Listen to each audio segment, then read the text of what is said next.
Good morning students. இன்றைக்கி மொழி மேக்ஸ்லேருந்து நான் தேன்மொழி மிஸ் பேசுகிறேன். ஆரம்பத்திலே சொன்ன மாதிரி இந்த யூடியூப் சேனலானது நல்லா படிக்கிற, கணிதத்தில் 100% தேர்ச்சி வாங்குகிற பசங்களுக்காக ஆரம்பிக்கப்பட்டதல்ல. Slow learners only, slow learner ஸ்டூடெண்ட்ஸுக்காக. நம்ம எப்படியாவது பாஸ் ஆகணும் நிச்சயமாக. ஆகையால் அதே மாதிரி பசங்களுக்காக இந்த மொழி மேக்ஸ் யூடியூப் சேனலானது ஆரம்பிக்கப்பட்டது. ஆகையால் ஓரளவாவது கணிதத்தில் ஆர்வம் இருக்கும் மாணவர்கள் எப்படியாவது நாம் இந்த கணித தேர்வில் தேர்ச்சி அடைய வேண்டும் என்ற நோக்கத்தோடு சில முக்கியமான கணக்குகளை மட்டும் நாம் இந்த யூடியூப் சேனலில் பார்ப்போம். வாங்க கணக்கில் பார்க்கலாம். இன்றைய கணக்கானது இது மாதிரி P என்ற ஒரு கணம், Q என்ற ஒரு கணம், ரெண்டு கணம் செட்டு. இங்கிலீஷில் பார்த்தோன்னா செட்டு, தமிழில் கணம் கொடுத்துருக்குறாங்க. இந்த படத்தை பார்த்ததும் நீ இதெல்லாம் படிக்கணும்னு அவசியமே இல்லை. எல்லாத்தையும் ஒன்றே ஒன்று என்னென்னா, இந்த படம் இந்த மாதிரி ரெண்டு செட் கொடுத்துருக்குறாங்க, P and Q. முதல் கொஸ்டின் என்ன கேட்டிருக்காங்க? Set builder form. ரெண்டாவது ரோஸ்டர் ஃபார்ம். மூணாவது டொமைன் அண்டு ரேஞ்ச். இதை மட்டும் படிக்க தெரிஞ்சால் போதும். Set builder form, roster form, domain and range. இப்போ இதனுடைய ஆன்சர் நம்ம பார்க்கலாம். இப்போ அதே கணக்கை நான் எழுதிட்டேன்.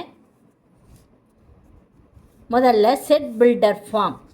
செட் பில்டர் ஃபார்ம்ன்றது ஆர் சமம் கணக்குறியீடு இது மாதிரி போட்டுக்கணும். இதில் இருக்கிற நம்பரெல்லாம், இந்த கணத்தில் இருக்கிற Pன்ற கணத்தில் இருக்கிற நம்பரெல்லாம் எக்ஸ்ன்னு நம்ம சொல்லுவோம். Qன்ற கணத்தில் இருக்கிற நம்பரெல்லாம், எண்களையெல்லாம் நம்ம என்னன்னு சொல்லுவோம்? ஒய்ன்னு சொல்லுவோம். அதை தான் செட் பில்டர் ஃபார்மில் எழுதியிருக்கிறோம். ஆர் சமம் செட்டு கணக்குறியீடு எக்ஸு கமா ஒய், சின்ன ப்ராக்கெட் அதை க்ளோஸ் பண்ணிடணும், ஒரு கோடு போடணும், போட்டுட்டு பார் அது ஓகே. அதாவது சச் தட், அதாவது அப்படின்ற மாதிரி. ஒய் ஈக்குவல் டு ஒய் சமம், ஒய்ன்னா என்னது? இதில் இருக்கிற உறுப்புக்கள். இந்த ஒய்ன்றது என்னது? எக்ஸிலிருந்து 2 மைனஸ் பண்ணும்போது ஒய் கிடைக்குது. எக்ஸில் என்ன நம்பரு? 5. அதுலேருந்து 2 மைனஸ் பண்ணும்போது நம்மளுக்கு ஒய் கிடைக்குது. அதை தான் இங்கே ஈக்குவேஷனாக நம்ம எழுதியிருக்கிறோம்.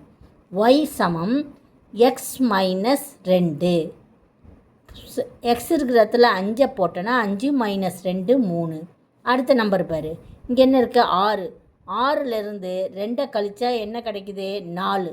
அது ஒயில் இருக்குது பாரு. அதை தான் செட் பில்டர் ஃபார்ம் என்ற முறையில் எழுதியிருக்கிறோம். அதை தான் என்ன சொல்கிறாங்க? Y equal to x minus 2 where எக்ஸுன்றது என்னது? Pயிலிருந்து எடுக்கப்பட்டது, ஒய்ன்றது Q என்ற கணத்திலேருந்து எடுக்கப்பட்டது. இதை நம்ம சிம்பாலிக்கலாக இப்படி எழுதணும். புரிஞ்சுதா ஸ்டூடெண்ட்ஸ்? அடுத்தது ரோஸ்டர் ஃபார்ம். ரோஸ்டர் ஃபார்மு நீ எப்படி A கிராஸ் B எழுதுகிற அது மாதிரி எழுத வேண்டியது தான். செட்டுக்குள்ளே 5 முதல் நம்பரு முதல் கணத்திலிருந்து, ரெண்டாவது நம்பரு ரெண்டாவது கணத்திலிருந்து 5,3. அடுத்தது 6,4. அடுத்தது 7,5. 8க்கு எதுவுமே கிடையாது, அதனால் அதை எழுதக்கூடாது. அடுத்தது டொமைன். டொமைன்றது முதல் கணத்தில் இருக்கிற Pன்ற கணத்தில் இருக்கிற உறுப்புகளை எழுதணும். ரேஞ்சின்றது ரெண்டாவது கணத்தில் உள்ள உறுப்புகளை எழுதணும். புரியுதா? அதில் இந்த முதல் கணத்தில் உள்ள உறுப்புகள் இந்த 8 எழுதக்கூடாது டொமைன். ஏன்னா அதுக்கு தொடர்பான உறுப்பு இங்கே Qவில் இல்லை. அதனால் 5, 6, 7 மட்டும் நம்ம எழுதணும். ஓகே ஸ்டூடெண்ட்ஸ், அடுத்த கணக்கு பார்க்கலாம். 8வது கணக்கு. 8வது கணக்கு என்ன கேள்வி கேட்டிருக்கிறாங்க? என்ன கேள்வி? கொஸ்டின் நம்ம படிக்கலாம். இஃப் n of a சமம் P, n of b equal to Q. n ofனா என்னது? a என்ற கணத்தில் உள்ள எண்ணிக்கை Pனா, B என்ற கணத்தில் உள்ள எண்ணிக்கை Q. அப்படி இருக்கும்போது then the total number of relations உறவுகள் that exist எவ்வளோ உறவுகள் எக்ஸிஸ்ட் ஆகிருக்கும் இருக்கும் எதுக்கு ஏலிருந்து ஏக்கும் பிக்கும் அப்படின்ற ஆன்சர் என்னென்னா 2 பி கியூ 2 அடுக்குனா பவர் 2 பி இன்ட்டு கியூ இது இவ்வளோதான் ஆன்சரு. இது 1 மார்க் கொஸ்டின். நிச்சயமாக இது பல தடவை வரும், அதனால் இதை மனப்பாடம் பண்ணிக்கிங்க. ஓகே ஸ்டூடெண்ட்ஸ், ஃபில்லப்ஸ்லேயும் வரலாம், 1 மார்க் சூஸ் த கரெக்ட் ஆன்சரில் வரலாம், 2 மார்க்லேயும் வரலாம். Thank you students. அடுத்த கொஸ்டின் பார்க்கலாம். லெட் ஏ சமம் 1 2 3 7 அண்டு பி சமம் 3 0 -1 7 7. Which of the following are relation from A to B. இதே மாதிரி கணக்கு முன்னாடியே நம்ம பார்த்துருக்குறோம். திருப்பியும் அதே மாடலில் எக்ஸசைஸ் சம்மில் வந்திருக்கு, அது எடுத்துக்காட்டு கணக்கு. இது எக்ஸசைஸில் வந்திருக்கிறத ஈஸியான கணக்குன்னு நான் செலக்ட் பண்ணி போட்டிருக்கிறேன். R1 = 2, 1 7, 1 இது ரிலேஷனான்னு கேட்குறாங்க. அப்போ இந்த முதல் உறுப்பு 2 இங்கே இருக்குது, 1ன்றது இந்த பியில் இருக்கணும். ஆனால் பியில் இருக்கா? இங்கே பியில் 3 0 -1 7 தான் இருக்குது, 1 இல்லை. 2, 1. ஸோ 2, 1 வந்து அதே மாதிரி ரெண்டாவதையும் செக் பண்ணலாம். 7 ஏல இருக்குது, ஆனால் பியில் 1 கிடையாது. அதனால் 2, 1 7, 1 எதில் இல்லை? ஏ கிராஸ் பியில் கிடையாது, உறுப்பு கிடையாது. இப்படின்னா உறுப்பு கிடையாதுன்னு அர்த்தம். R1 is not a relation from A to B. இப்படி கண்ணால் பார்த்தே நம்ம ஆன்சர் எழுதிடலாம். அடுத்தது R2ன்றது என்னென்னா -1 1 -1 அகெயின் -1 ஏலியே கிடையாது, ஏன்ற கணத்திலே இல்லை. அதுமாரி 1 பியில் இல்லை. அதனால் it is again R2 is not a relation from A to B. Okay, அடுத்த கணக்கு. அடுத்தது மூணாவது இது R3.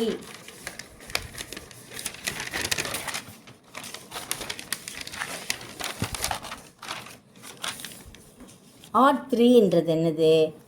2 -1 7, 7 1, 3. ஸோ R3யில் என்ன கொஸ்டினில் பார்க்கலாம். R3யில் 2, -1 2 வந்து ஏல இருக்குது, -1 பியில் இருக்குது. அதுமாதிரி 7 ஏல இருக்குது, பியில் 7 இருக்குது, 1 அதுமாதிரி ஏ என்ற கணத்தில் இருக்குது, 3 வந்து பி என்ற கணத்தில் இருக்குது. ஸோ R3 ஃபுல்லும் ஏ கிராஸ் பியில் இருக்கிறதுனால R3 is A relation from A to பின்னு எழுதினோம். Okay students. அடுத்தது நாலாவது கணக்கு. அதே மாதிரி தான் 7, -1 0, 3 3, 3 0, 7. இதில் 0, 3யும் 0, 7ம் ஏ கிராஸ் பியில் இல்லை, ஏன்னா 0வே ஏல கிடையாது. ஓகே, 0ன்ற உறுப்பு வந்து ஏலியே இல்லை பாருங்கள் கொஸ்டினில். ஓகே, ஏலியே கிடையாது 0ன்ற உறுப்பு. அதனால் 2 உறுப்புகளும் ஏ கிராஸ் பியில் இல்லை. அதனால் R4 is not a relation from A to B. நல்லா புரிஞ்சுக்கணும் கண்ணே. இந்த மாதிரி கணக்கெல்லாம் ஈஸியான கணக்கு, இல்லை கொஸ்டின்லேயே ஆன்சர் இருக்குது, அதை பார்த்து நம்ம எழுதுகிறோம். வேறு நம்ம மூளைக்கே இங்கே கொஞ்சம் கூட வேலை இல்லை. ஓகே, அடுத்தது 10வது கணக்கு என்னன்னு பார்க்கலாம். 10வது கணக்கு லெட் ஏ சமம் 1லிருந்து 45 வரைக்கும் உறுப்புகள் இருக்குது. And R be the relation defined as E square of on A. இதெல்லாம் முக்கியமான கணக்கு. இ ஸ்கொயர் ஆஃப் இது படிக்க தெரியும் உனக்கு. Square of on a write R as a subset of A cross A. Also find the domain and range. Domain range ரெண்டுத்தையும் கேட்டிருக்கிறாங்க. Okay, so இப்போ என்ன பண்ணலாம்? டொமைன்றது ஏ. ஓகே, 1லிருந்தே 45 வரைக்கும், 1லிருந்தே 45 வரைக்கும் டொமைன் எழுத முடியுமா? எழுத முடியாது. என்ன இப்போ ஸ்கொயர் ஆஃபை கண்டுபிடிக்கணும். ஸ்கொயர் ஆஃப்னா என்னது? 1 ஆறுன்றது என்னது 1. அந்த முதல்ல ரிலேஷனை எழுதலாம். 1க்கு 1. 2னுடைய ஸ்கொயர் என்ன 4, 3னுடைய ஸ்கொயர் 9, 4னுடைய ஸ்கொயர் 16, நன்னாங்க 16, 5னுடைய ஸ்கொயர் 5 25, 6னுடைய ஸ்கொயர் 6 36. இதுதான் நம்மளுக்கு ரிலேஷன். ஓகே, அதை எழுதிடணும். ஸோ டொமைன்றது என்னது டொமைன் என்னது 1 2 3 4 5 6 டொமைன். ஏன்னா 6 36, 7 எழுதுனா 7 7 49 வந்துடுது. 49 வந்து 45 விட அதிகம், அதனால் 7 வராது, 49ம் வராது. ஓகே, ஸோ டொமைன் வந்து 1லேருந்து 6 வரைக்கும். ரேஞ்ச் வந்து இந்த ரெண்டாவது நம்பர் 1 4 9 16, அடுத்தது 25 36. அவ்வளோதான் ஆன்சர். 11வது கணக்கு பார்க்கலாம். அடுத்தது 11வது கணக்கு என்ன? A relation R is given by the set x, y where y equal to x plus 3. இதான் ரிலேஷனு. அந்த x எதுலேருந்து எது வரைக்கும் இருக்குது? 0லேருந்து 5 வரைக்கும் இருக்குது. So determine its domain and range. இதுவும் டொமைன் ரேஞ்சை கண்டுபிடிக்க சொல்கிறாங்க. சரியா? அதாவது செட் பில்டர் ஃபார்மில் இதை கொடுத்துருக்குறாங்க. ஓகே, ஸோ எக்ஸ், ஒய் அதை கண்டுபிடிக்கலாம். நம்ம இந்த ஈக்குவேஷனை வச்சு நம்ம கண்டுபிடிக்கணும். அந்த ஆறுன்ற இதை வந்து கண்டுபிடிக்கணும். இதை கண்டுபிடிச்சி போட்டிருக்கேன் பாரு. y1 ஈக்குவல் டு முதல்ல அந்த கணக்கை எழுதிக்கணும். X, y such that y equal to அந்த எக்ஸோட என்ன பண்ணணும்? 3 கூட்டிக்கிட்டே வரணும். எக்ஸுன்றது என்னது? 0லேருந்து 5 வரைக்கும். இதுதான் இதனுடைய எக்ஸ்ப்ளனேஷன். இப்போ ஒவ்வொரு உறுப்போடையும் 3 கூட்டணும். கூட்டி வர்ற விட தான் என்னது? Y. Okay, so y1 equal to 0வோட 3 கூட்டினா 3. y2 ஈக்குவல் டு 1 விட 1ஓட என்ன கூட்டணும்? 3 கூட்டணும். அப்போ கூட்டும்போது 4. அப்புறம் y3 2ஓட என்ன பண்ணணும்? 3 கூட்டணும், 5. அதுமாதிரி அடுத்த நம்பரு 3, 3ஓட 3 கூட்டும்போது 6. இது மாதிரி போயிட்டு இருந்தேன்னா 5ஓட 3 கூட்டும்போது 8 வருது. ஸோ இப்போ டொமைன் என்னது? டொமைன் வந்து ஏ தான். அப்படியே இது ஃபுல்லுக்கும் 0லேருந்து, ஏன்னா ஒவ்வொரு உறுப்புக்கும் ஒரு உறுப்பு நம்ம ஒய்யில் கண்டுபிடிச்சாச்சு. ஸோ 0லேருந்து 5 வரைக்கும் டொமைனு. ரேஞ்சுன்றது அதுக்கு வந்த ஆன்சரெல்லாம் 3 4 5 6 7 8. புரியுதா ஸ்டூடெண்ட்ஸ்? இதுதான் ரேஞ்சு. இதை அழகாக புரிஞ்சிக்கிட்டு நம்ம திரும்ப திரும்ப இந்த கணக்கை இதே மாதிரியே தெளிவாக போட்டோன்னா நம்மளுக்கு எல்லா கணக்கும் ஈஸியாக இருக்கும். நன்றி ஸ்டூடெண்ட்ஸ். இதை உங்கள் ஃப்ரெண்ட்ஸுகளுக்கும் சென்ட் பண்ணுங்கள், ஷேர் பண்ணுங்கள். நீங்களும் உங்களுக்கு பிடிச்சிருந்தனா சப்ஸ்கிரைப் பண்ணுங்கள். நன்றி ஸ்டூடெண்ட்ஸ். Thank you very much.